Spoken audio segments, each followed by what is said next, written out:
Hey guys, this is my FGC-9 Mk2. It's been about a day now. I posted a bunch of shorts of how the weapon performed at the range, and funny enough, it's more or less a bolt action. It's not feeding the second round properly, and it looks to be that the gun is very picky. When you put a second round in the magazine, so there's one in the chamber and then there's another one in the magazine, it will not fire. So that is an issue that needs to be solved. I'm not going to go into too much detail here on YouTube, just because I don't want to explain or workshop any solution to this gun. I'm just trying to show you how the gun is wearing and how durable the parts are.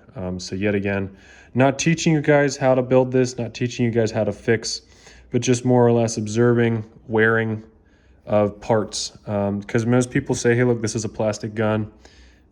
Is it going to hold up to, endless hundreds of, if not thousands of rounds? Now, we're only looking at 40 to 50 rounds, but more or less, if anything's going to fail in a critical point, I think we'd start to see some type of, giveaway.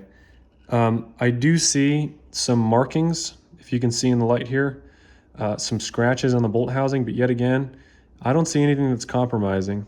I think all these indents here are coming from just the grooves that will be continued worn down on the upper receiver. Yet again, I'll show you guys the bolt face. This is metal on metal contact. This is the surface that's taking the most amount of back pressure from the 9mm. I'd like to talk about why there's a lot of JB Weld there, but yet again, I'm not trying to explain to you guys how to build this, but just stuff's going on here that's a little funky. Probably the reason why it's not fully functioning as a semi-automatic weapon. So in the future, this bolt might have to be replaced. Looking at the upper receiver here, I just want to show you guys some of the wear, where the plastic parts are coming in contact with each other.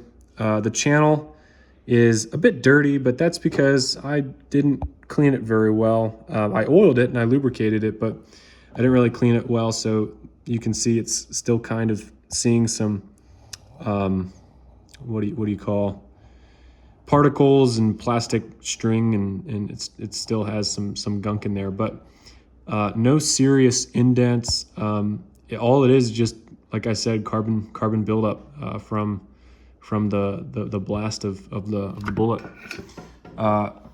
This was something I wanted to note too. The tolerance of my build I was very concerned about. I'm printing on a Creality Ender 3 V3 KE. It's very nice, has an auto leveling feature, but these parts just never really came together, and that's because I eventually stripped these bolts out. Those bolts are completely stripped out. They got as close as I could to fully in, but yet again, some of them are still not fully screwed down. And this tolerance seems to be holding up. It looks like the screws are in there just enough. We'll have to probably do somewhat of a jimmy fix here if we want to put another 100, maybe 1,000 rounds through it. Maybe put some JB Weld on the retainer where the bolts are, just so they lock in real tight. Or maybe I just go ahead and pour JB Weld down this crack and we call it a day. Showing you yet again, not showing you how this works. This is the fire control group. And this is, you're looking at the hammer here. I use the chonky hammer. It's a very thick version of the regular hammer, and it has a giant hex screw in there, and it's not focusing. Trying to get it to focus here. You can see a little bit of wear from the JB Weld that I puddled up there in the middle of the screw, but other than that, I think it's still gonna do its job.